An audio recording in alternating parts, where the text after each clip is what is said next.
In today's video, I'm going to teach you how to learn filters the right way in Monday.com. Understanding how to efficiently use filters in Monday.com can significantly enhance your workflow and productivity. So let's dive in and explore the step-by-step process to master this skill. First, you'll want to open up your browser and head over to Monday.com. Make sure you have your login credentials ready because that's the first hurdle you'll need to clear to access your board. Once you're on the site, look to the top right corner and click on Login. A straightforward start to get you into the platform and ready to work. Now choose the Google option to log in using your Google account, a convenient choice for those of us who prefer to keep everything synchronized and simple.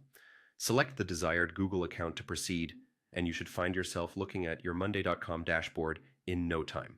With access granted, navigate to your board. This is where the magic happens. Your board is the hub of all your project information, and knowing how to manipulate data here using filters will make a world of difference. As you look around your board, shift your gaze to the top middle of the page. You'll find the Filter option. Clicking on Filter opens up a range of possibilities. This is the tool that lets you narrow down and focus on specific data, which can be incredibly helpful when dealing with large volumes of information. Take a moment here to familiarize yourself with the items and columns present because you'll use these to structure your filters. Simply click on an item or a column to create a filter. This step is instrumental in tailoring your view to suit your exact needs. Whether it's filtering by task status, due dates, or assignees, selecting the right column will refine your data accordingly.